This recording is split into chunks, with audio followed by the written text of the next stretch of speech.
Welcome kindreds, it's Jessica and this is a new moon forecast video for the Cancer new moon on the 5th of July 2024. I'm going to be talking about the energy of this specific new moon in Cancer. We'll also talk a little bit about what a new moon in Cancer signifies in general, and I'm going to pull a card for this moon as well to give like a reading for the energetics for this moon ahead. I've got a couple of things around here, but I'll talk about those as we go along. This is the new moon chart. The new moon chart is like a birth chart for this whole moon cycle. So the moon is on the 5th of July 2024 at 11:57 p.m. where I am in the UK. It happens at the same time for all of us wherever we are in the world, but obviously because we're in different time zones, your timing will be different. Like for some people it will be the next day if you're in the southern hemisphere, and if you're in further west than me, like in the US and Canada, then it will be the next day, so it'll be on the 6th of July. So this is the chart. This is in my honeycomb planner, which is a personalized astrological planner for and I chose to have the lunation charts in mind. I've just received my new one of these and I'll be doing a flip through of that probably in September now. So let's talk about the new moon in Cancer generally, and then we'll talk about the specifics of this new moon. So the new moon point is when the sun and the moon come together, so it's always like a kind of rebirth time, but it is also like a dark time.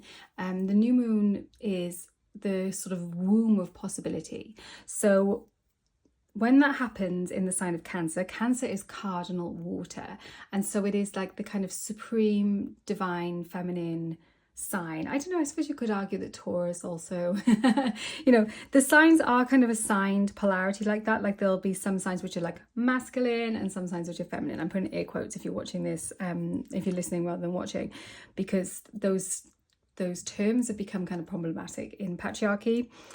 But they do have different kind of energies about them. Some signs are more outward pushing and some signs are more magnetic, they draw in, and Cancer is one of those signs that draws in. It is an attractive sign, a powerfully attractive sign, and it is water, so it is associated with our emotions, with our intuition, with our ability to feel and pick up on things that we wouldn't necessarily, like in a scientific way, perhaps be able to explain how we know. You know, like when you just have a feeling, you just know. That's the kind of Cancer feel, you know, you get that. And it also happens strongly with Pisces, which for me is, Pisces is rising in this chart as well, which I think is interesting. And there's some interesting stuff going on in Pisces, which we'll talk about as well, that links in with this moon. So it's got very powerfully protective qualities as well. The emblem of Cancer is the crab.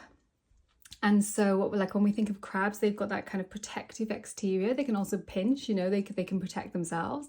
And then that kind of soft, nourishing interior. And very much associated as well, like any animal that can live in like two different habitats. So like a crab can live in the water and on the land.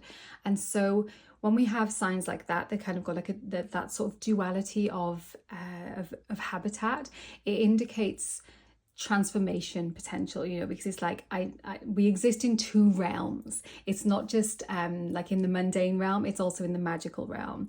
So, you know, it's not just in this world, it's in the other world. So we've got that kind of the crossing over of boundaries, the crossing over of the crossing beyond the veil, I suppose, you know. It's and it is a very intuitive, and like I say, on the surface, it can seem kind of like passive, almost like inactive, but that's because an awful lot of the strength and the action is happening within. It's kind of like a deeply internal feel. For me, it associates very strongly with the Queen of Cups card in tarot, also with the High Priestess in tarot as well, and definitely with the Chariot. The Chariot is the card that, like the Golden Dawn, associated with Cancer. So like when we think of the Chariot, we think of like forging a path, really, you know.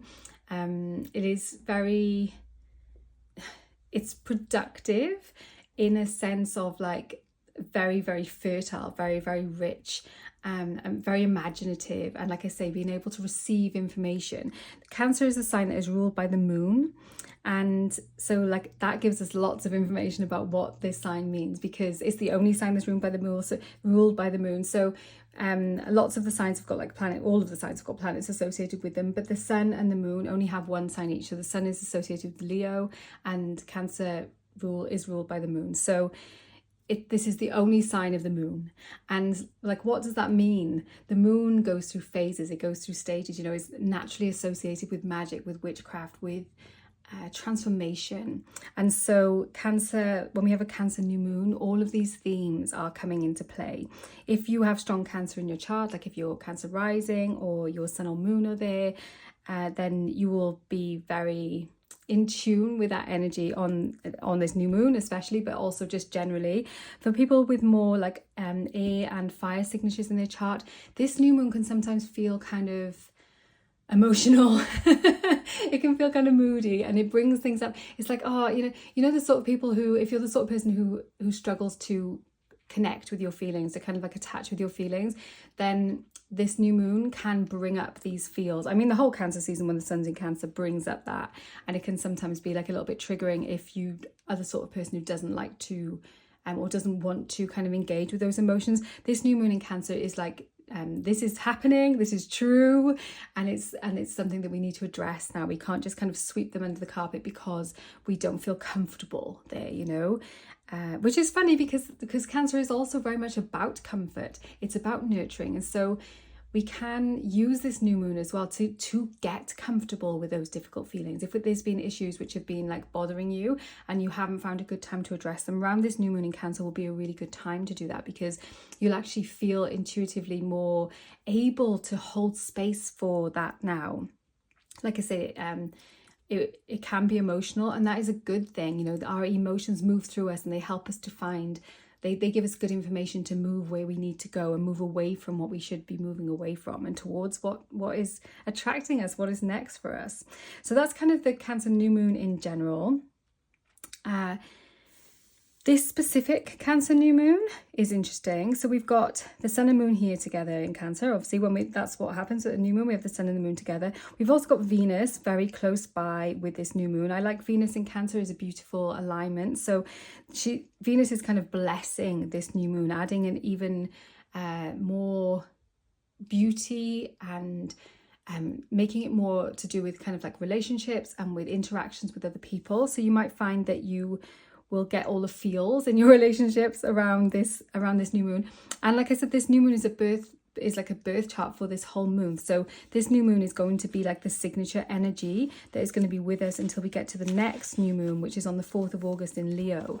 So, you know, this energy is lasting basically for a whole month.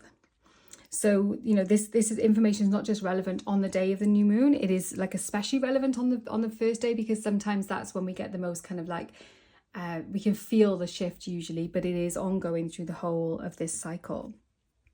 So like I said, Venus and sun and moon together, they're in Cancer. And if you notice all these like blue lines, the blue lines in the honeycomb, they're used to indicate supportive aspects. They indicate sextiles and trines. So there is mostly blue lines happening here. So a lot of things are kind of aligning now to allow us to access our feelings, to go deep with like what hasn't been making us safe, making us comfortable, and being able to like weed out, okay, so like, am I putting up with things? Like Cancer is very much about boundaries in that sense, and the connections that this moon is making with Saturn and Neptune in Pisces are really interesting to me, because this is a supportive connection here with Saturn. Saturn has just gone retrograde, as you know, just a couple of days before this new moon.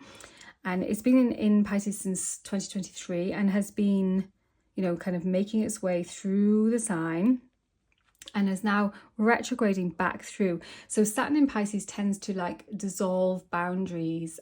Well, Pisces tends to dissolve boundaries and Saturn wants to like build them back up. So Saturn's saying like, you know, we need to find structures that work, and they can't just work on a practical way. They need to work on an emotional level as well. And now Saturn is retrograding. There's this opportunity to like review. I talked about this in the month ahead forecast as well, where, you know, this Saturn retrogression is really, really interesting to me, because it's giving us that opportunity to, again, look at the boundaries. And maybe we've put structures in place or boundaries in place to protect ourselves. And perhaps they were too much. Perhaps they were overprotective, or perhaps they weren't enough, you know, that we've got the opportunity to review this now while Saturn's retrograding, and then when it goes forward again and carries on through the sign of Pisces, we can begin to like rebuild those foundations again. Like I said, I talked about that much more in depth in the whole July forecast video.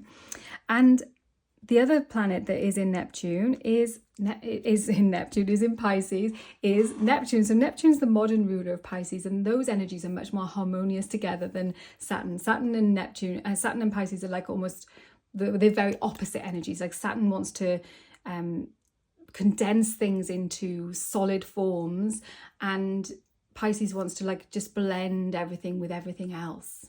And Neptune's kind of the same. And Neptune's got like this kind of dual reputation of being very like creative, very romantic, very imaginative, but also kind of deceitful in a way as well. It can be kind of illusory and you know, almost like a kind of like a mirage, you know, when things are a little bit too good to be true. So Neptune has been like slowly, because Neptune moves very slowly as one of the outer planets, coming through Pisces for a number of years now, and is now retrograding right at the very, very end of Pisces. So it's just starting its retrograde right at the very end of Pisces, and is going to be moving back for a little while through there, back towards Saturn, although Saturn's like retreating away from it as well. So the interplay between these planets in Pisces has been really, really interesting over the last like year or so. I've noticed there's been a lot of like dissolving of boundaries and structures, and I think we'll see probably even more of that now while both of these planets are retrograde,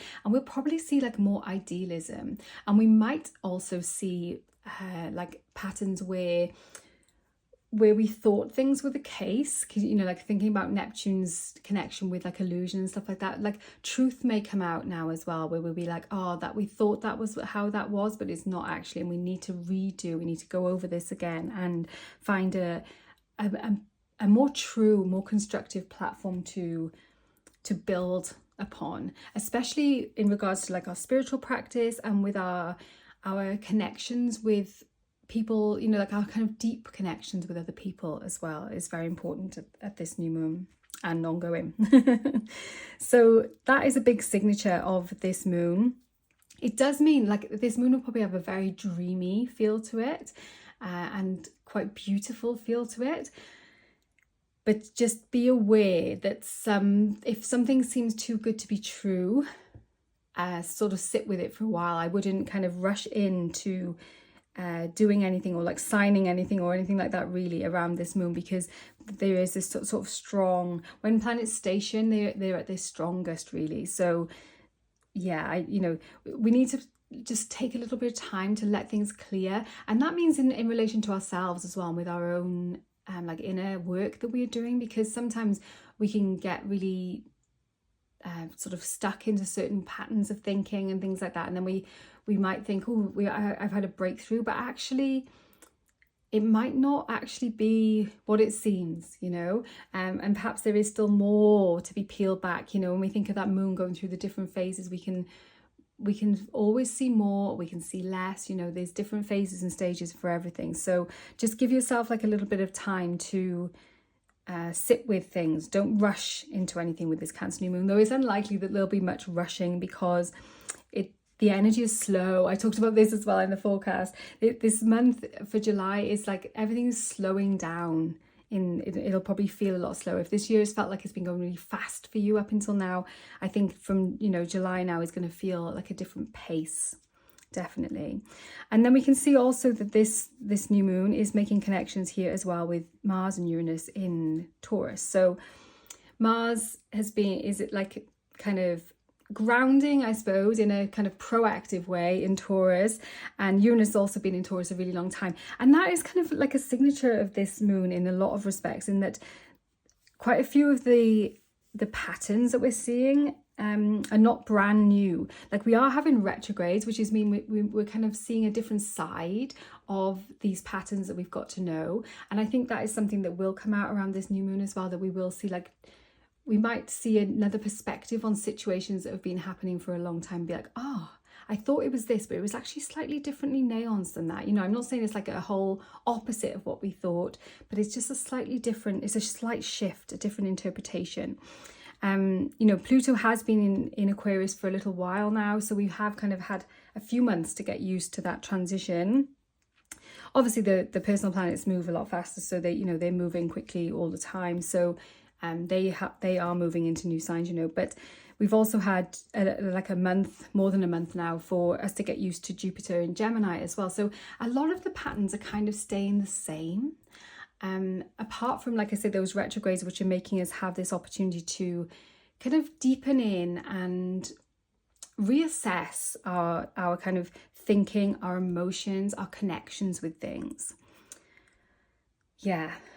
And another really interesting signature for this moon is happening quite close to like in a square with the nodes, which means it's just come out of being in the bendings, which is when planets are squared by the nodes. So it's kind of almost had like a little rebirth, a kind of energetic boost to this moon. And I think it'll feel like if you haven't had a chance yet to do a kind of check-in with this year to see how you're going, how you're feeling, if you've made goals at the start of the year, if you haven't had a chance to do that yet, around this moon it would be a really good time to do some reflection. And then when you get to the second Capricorn full moon, which is coming on, I think, the 21st of July, on the 21st of July, that will be a really, really good time to start like proactively pursuing those goals for the second half of the year. But yeah, this whole moon is just such an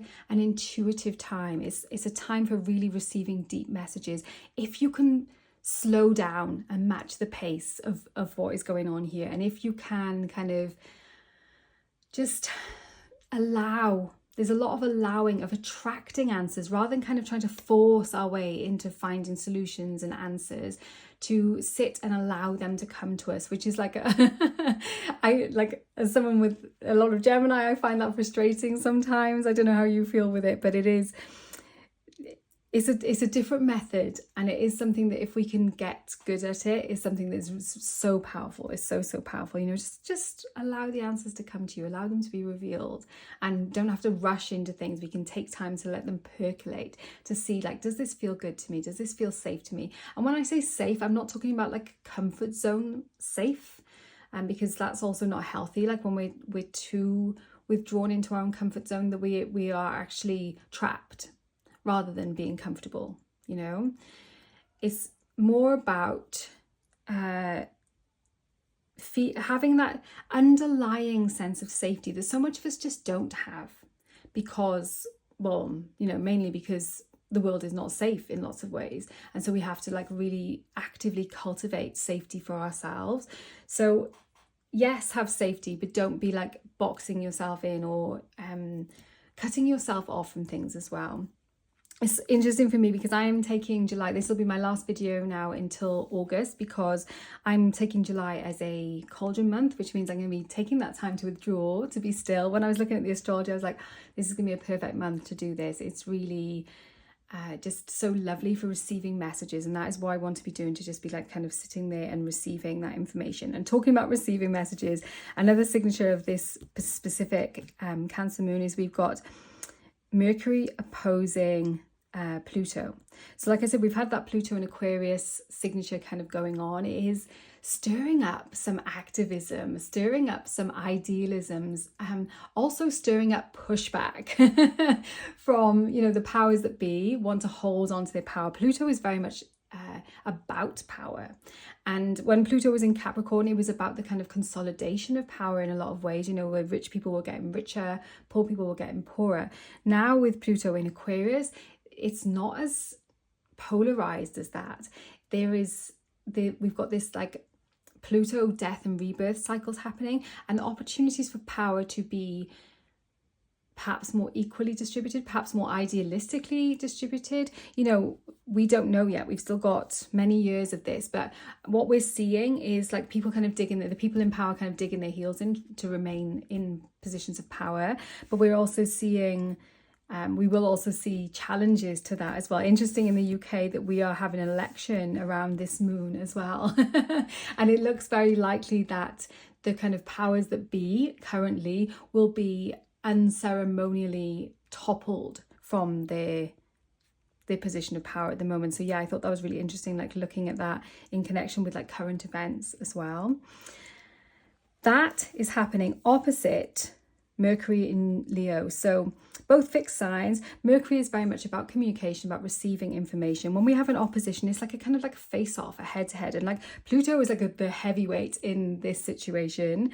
Although not a huge planet, you know, but kind of significant in its kind of gravitas, whereas Mercury is like more light on its feet, you know, literally like when we think of Mercury, we think of those like feathered feet delivering messages. And so I feel like and in the sign of Leo, it's going to be messages about our soul purpose, why we're here, what are we meant to be doing, and how does that how are the powers that be like helping or hindering us to follow our life's purpose now. So yeah, I think it's really exciting. Around this new moon, we will be receiving messages about who we are, who we're meant to be in this world, what our gifts are, how we can bring those forward, or how, like, maybe not bringing them forward just yet. Like I say, that this is a slowing down, but we can start to realize things. We can start to realize those blocks to our power. That's something we've been working with a lot in the Moonwise membership, where we've been working with Morgan Le Fay and her, you know, contorted history, really, where she's gone from being kind of like a supporter to Arthur, to like an antagonist to Arthur, an interesting kind of character. But her and power is something that we've been digging into, because that is very much a signature of this whole period of time. And so yeah, we're receiving messages now about our own personal power. We can see at this moon how those messages, how that information kind of is perhaps at odds with the power dynamics that we find ourselves within. You know, we aren't islands, we're living within networks, we're living within countries, within all these kind of structures of power. And so there's that kind of conflict there. And so, but you know, we're finding our safe spaces, we're finding our grounding, we're allowing ourselves to receive those messages, allowing that intuition to come through around this new moon.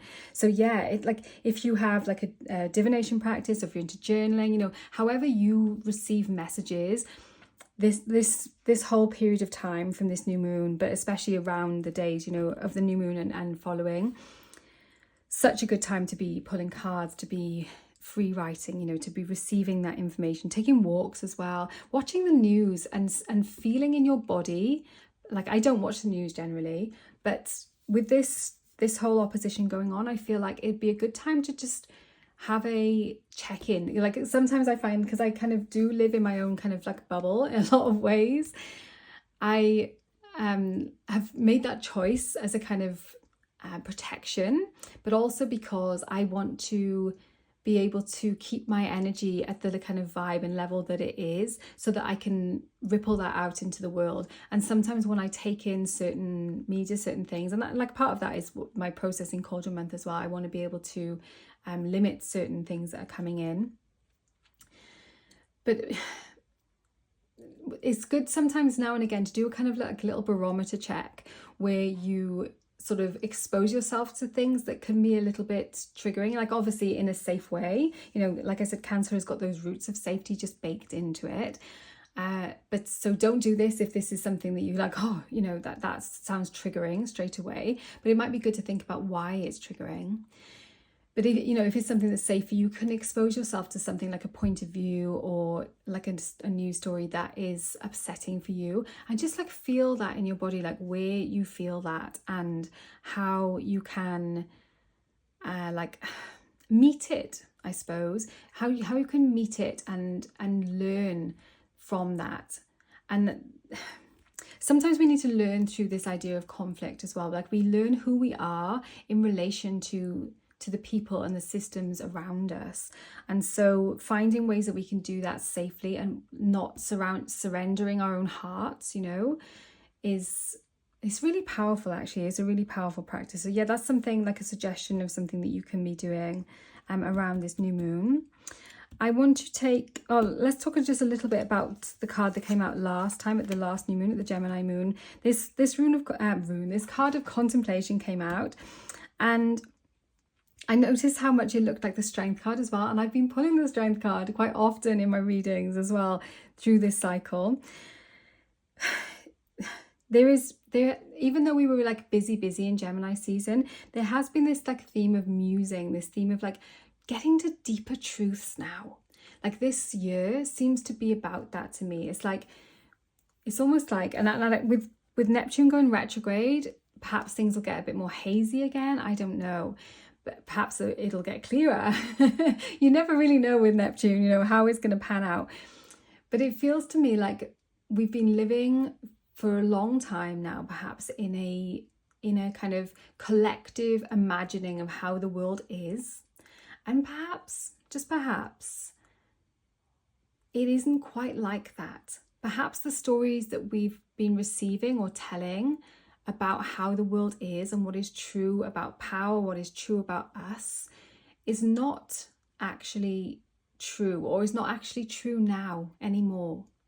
And so, yeah, with this rune of contemplation, I've been really turning things over and trying to get to the root of like, what is actually true for me? How do I live authentically in this world? How can I be what I'm supposed to be, who I'm supposed to be, and help the people that I'm supposed to help in this world? That has kind of been the theme for me with this contemplation card. And yeah, it's been a really interesting kind of fit with what has been going on. I should have shown this card as well. I bought this set of cards from my friend Angela Ferreira, who is she's a local artist here in South Wales, and she's made like a set of altar cards really for the different moons. I thought they were quite nice. So she's got an Etsy shop, Magic Paintings. I'll try and remember to link that in the description as well, because I know people will ask otherwise, what was that card? This one as well was from I'll link all the decks. This one's from Arwen Lynch's deck. This is the goddess that we're working with in the Moonwise membership at the moment, Morgan Le Fay. And that is from one of Kat Shaw's decks, which I think are actually out of print now, but I will try and link them in case you wanted to know where that was from. And she has a really good Facebook page, which is good to follow as well. I've actually pulled out a tarot deck to take a card from today as our like guide card for this coming cycle. I've chosen to take it from the Tarot of the Hidden Realm, which is a really lovely deck, which I bought, I think a year ago, maybe even 2 years ago now, gosh. But I thought it was just really on point with working with Morgan Le Fay as well, because it is very kind of like fairy adjacent. So I thought that would be good. I also love Barbara Moore's write-ups in the guidebook for this deck. They're just excellent. I'm just going to give it a little shuffle. Just drop in. So a guidance card, a card to work with as we are moving through this Cancer new moon cycle, where we are receiving communication, we're receiving intuition, which is intuition, teachings that come from within ourselves. And we are seeing how we sit, where we sit with our own power, and how that perhaps contrasts with the power structures that we find ourselves within, and what we can do about that. How we can still be us and share our gifts with the world. Okay.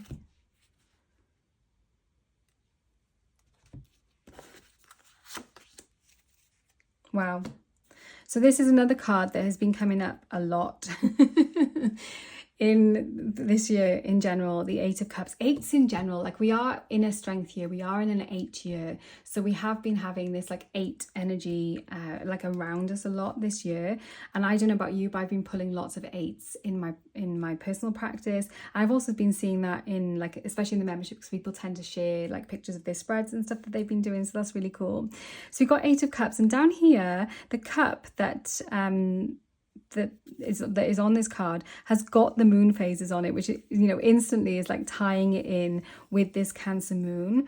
And so the 8 of Cups is often a card that is kind of deeply sad in a lot of ways. You know, it can be very much about grief, because it's like intimately linked with the 4 of Cups, which, you know, is a card about rejection really in a lot of ways, you know. So when we have like the 2 8s, we have 4s, two fours to make the 8. And so the 8 of Cups sometimes comes when we are at that point where we know we need to walk away from something that we've poured a lot of time and energy into, poured a lot of love into, poured a lot of ourselves into.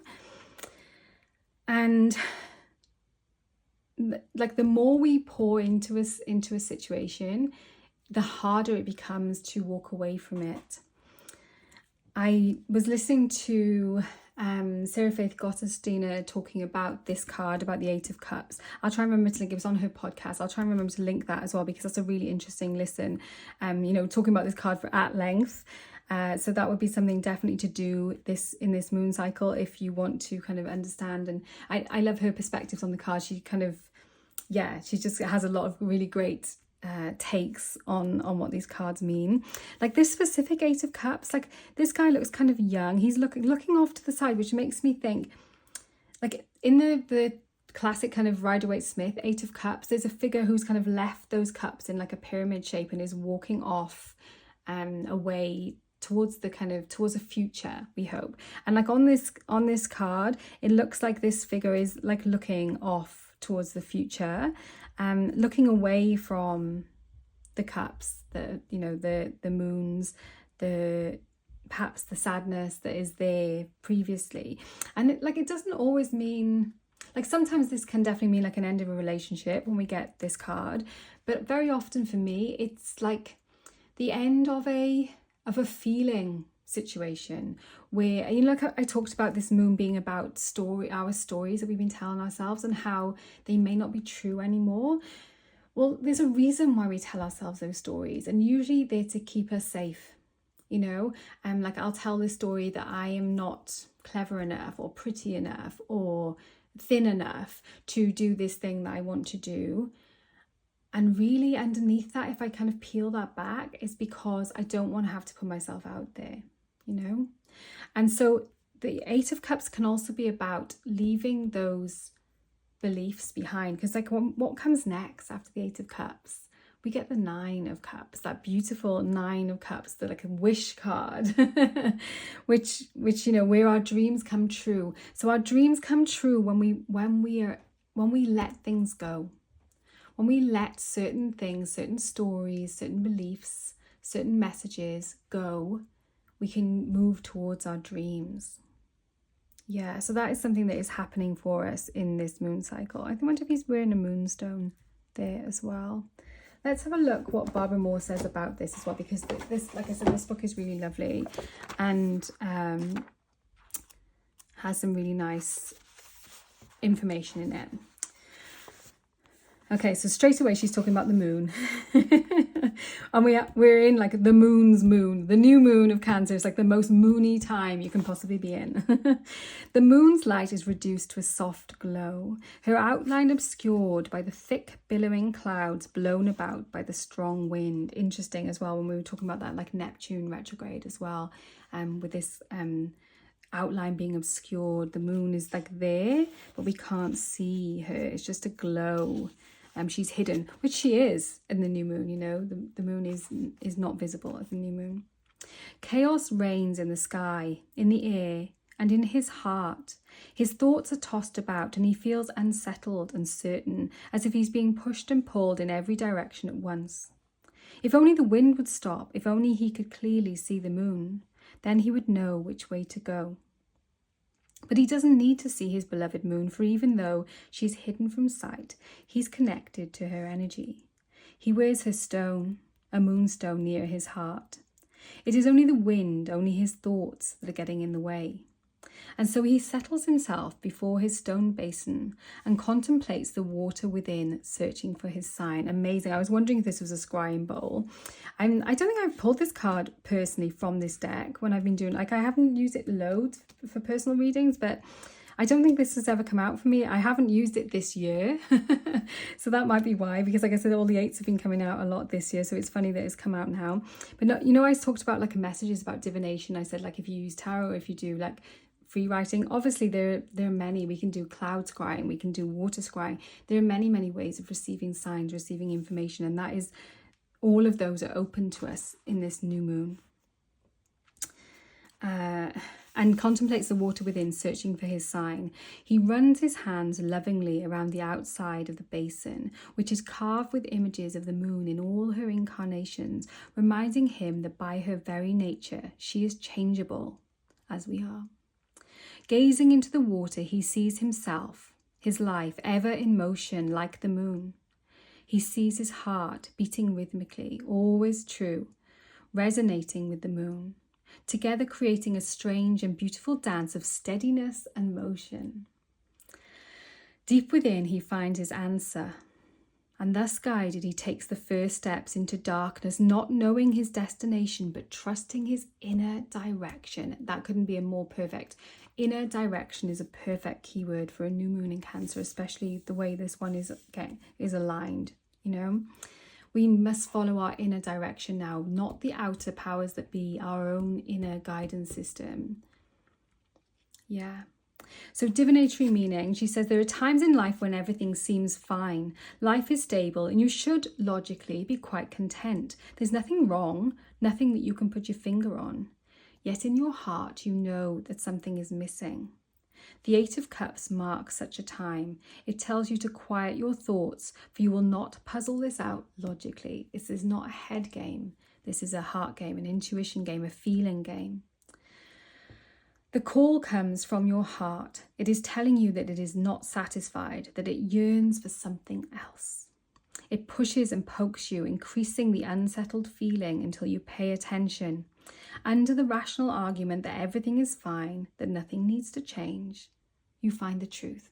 And a lot of the time we're in that place where it's like, no, it's fine, you know, it's fine, it's fine. It's that whole like story of we don't move until the pain of staying is greater than the pain,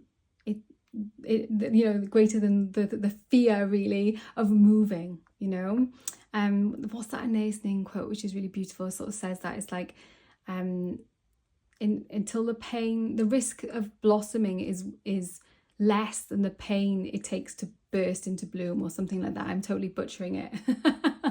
But it's that idea. It's like the fear of the unknown is always there, and so we can kind of almost get comfortable in our own pain on a day-to-day basis. And the point has come now where we need to move.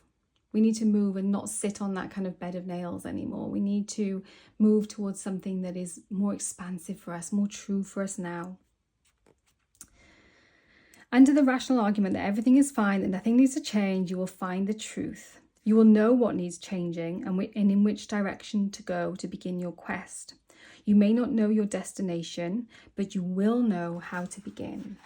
I'm not sure that you will instantly at this new moon, but through this moon cycle, we will get clarity on it. We will get direction. If we can slow down, listen to our hearts, take heed of like how we're triggered, the things around us, the things that are causing us pain in our lives, I guess. And we can kind of dig into that strength, because, you know, this is connected to that strength card. All those eights in tarot and the minors are connected to that 8 major as well. And to the star, you know, because the 8 and 17 are intrinsically connected as well. So this is a healing journey for us now. We're on a healing journey, and that involves listening to the wisdom, the deep wisdom inside ourselves, and receiving the information that is coming from around us now, so that we know our next steps. We may not know the end goal, but we know, like I said, we'll know what direction to take, where to start. That's all we need. Where to start. We don't need to know the end, just the beginning. Yeah. So I hope that has been useful for you, and that you're excited about this new moon as I am. If you have any thoughts or questions, leave them in the comments down below. Like, I will be answering them. I probably won't be though after the beginning of July, because I will be in the cauldron contemplating and waiting for my wisdom to come forward to me, so that I know which direction I need to move in next now. Thank you so much for watching. Warmest blessings, and I will see you very soon.